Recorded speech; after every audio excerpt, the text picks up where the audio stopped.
But it was a massive heart attack on Aidan, and on Rita it was pretty much the same. It was a fixation. Every time I meet you, Bill, you strike me for being, just the fact that you're so positive and forward thinking, and you know, you're about get up and go. But no one can just take that and say, you just get over it. I mean, that is just a horrible thing to happen to any family and to any person. So, well, we're 2 or 3 months past it, and when we're through it, I mean, Jackie is a great support for me. I hope I'm a great support for her, and we work together. And yeah, it took a long time. You were going around in the days, and I still pick up the phone, better ring Aidan, and oh, Janie, man, that kind of thing. It's sad, but we're over it now. Okay. Well, we're looking forward. We got to go onwards and upwards. What is the plan? You were 71, I think, only recently, but you look about you look about 50, if not 42.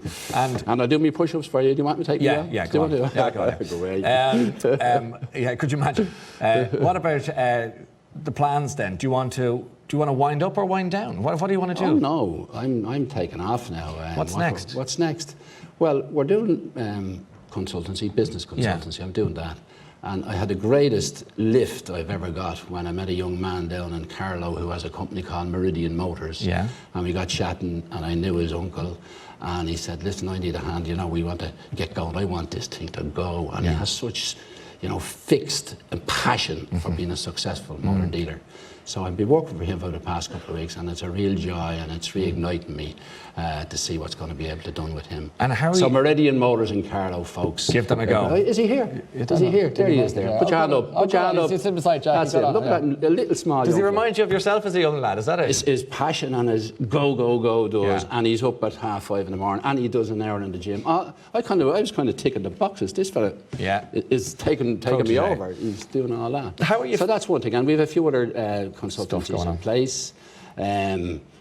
We're doing a lot of fundraising now. The Irish Youth Foundation, who Dotted know very well. Yes, indeed, Dot Tubridy. And she was on the original panel with us when we started that in 1986. We've raised 40 million for the Irish Youth Foundation. Big organisation. It's been huge. And we're going to put some time into that because it's needed now. I say charity begins at home. I don't help IED. I'm sorry. I look after kids in Ireland, and having come from the tenements myself, I know how difficult it is for them. So I'm able to do that, and that's good. And how are you? I'm a journalist. You're writing now? Yes, read this Sunday Independent. I've done a page in that, and it's about positivity, and it's about a company starting off and all that. Okay, so a bit of advice for that. Yeah. And how are you fixed financially? Are you good, or is it a mess? Wait a minute, see, anyone got a taxi here? No, do you owe an awful lot of money, or what? Well, you see, you know, when you're growing, I put anything we made, and we made a lot of money, back into the business. Yeah, of course you did. When the banks took over, 4 years ago, our assets were worth 70 million. Yeah. That was written down over 3 or 4 years to 20 million. Okay. Still only owe the bank 10 million. That's what you owe. That's all, and he closed it up, and now they have to sell the assets and get their 10 million back.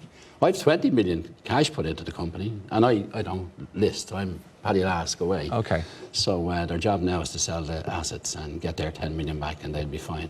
If they don't, they have what they call a personal guarantee on me for anything that there's a shortfall on, so we have to take that as goes. So will you pay it all back? No, haven't got it. So what are you going to do? What I'm going to do? I'm going to just go on working and see. You can't get blood out of a stone, can you? Well, there's a lot of people in smaller... And there's lots of people here in this very same boat who are struggling. That's it. Well, that's what you have to say. Well, what can they do? You can only do so much. I've argued about when you see banks or mortgage societies taking back a house from a guy who couldn't pay the 800 quid a month, and they give it to someone else for 400 quid a month, or sell it off for buttons. Why didn't they leave him in it? Yeah.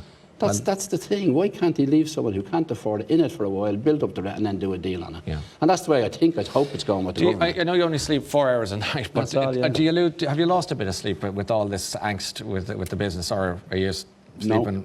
No. No. How do you manage that one? Well, it's a cliche. Jackie gave me out to me saying this, but my grandmother, Molly Darcy, was a great influence on me. Go on.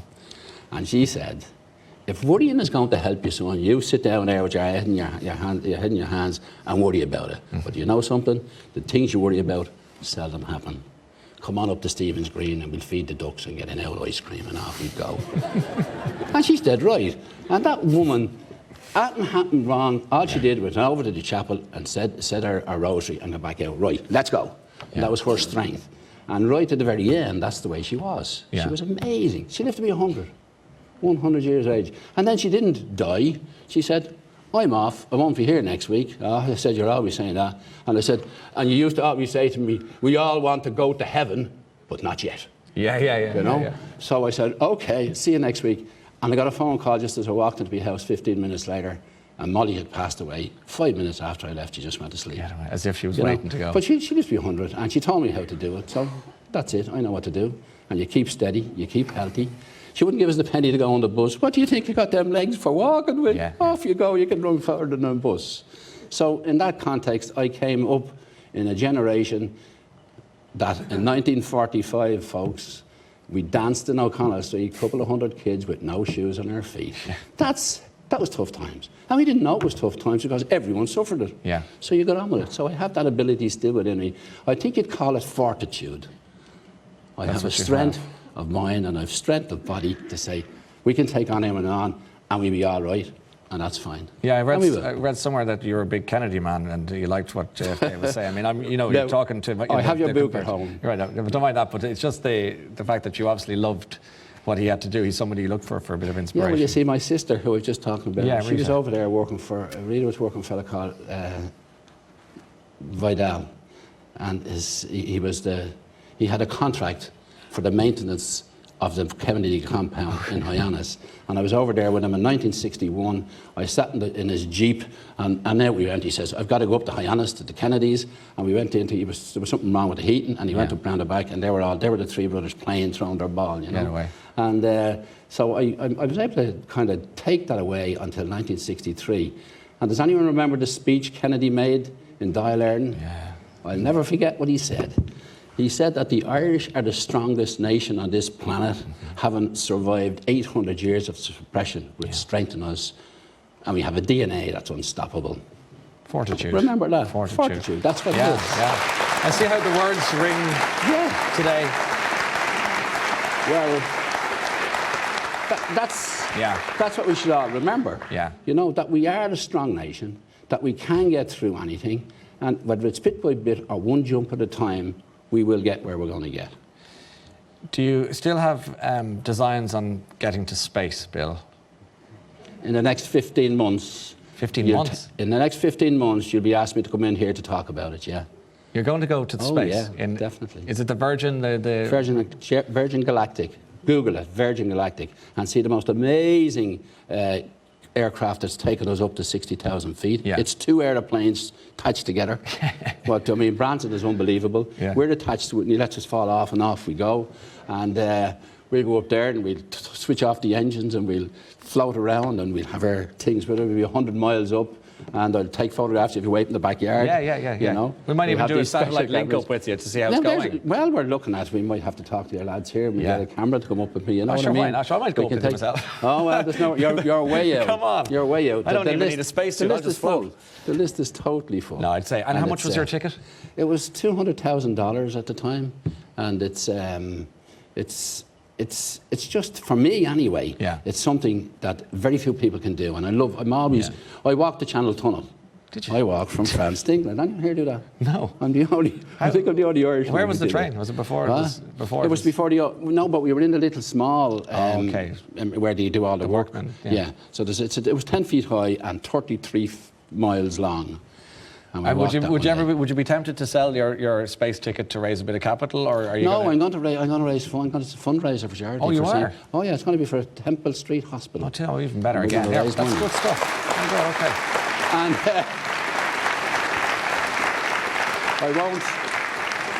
I won't be asking you, Ryan, to give me a euro for every mile I'm going. No, that's okay. I appreciate that. Well, it might give us 10 years of your salary or something like that. But anyway, it's going to be a fundraiser for Temple Street Hospital. And again, the reason for that is they looked after all the kids in the tenements all around Dublin for so many years. Down through the years. All the nuns who kept the hospital spotless. Yeah. You know, and who looked after everybody, and there was no... And it didn't matter. 24 hours, worked around the clock. Different today, but that's the way it is. We had great times in the tough times, real tough times. When I hopefully invite you back here in a year's time, and we sit here to say, how are you doing, Bill? What do you think we'll be talking about? Yeah, you'll be talking about that. My fundraising is going very well for the trip to space. Yeah. You'll be talking about that. Our hotel in Killarney will be really getting back on its feet. and it is this year, thank God. Yeah, good. Because we've a bit more time, and Jackie is down there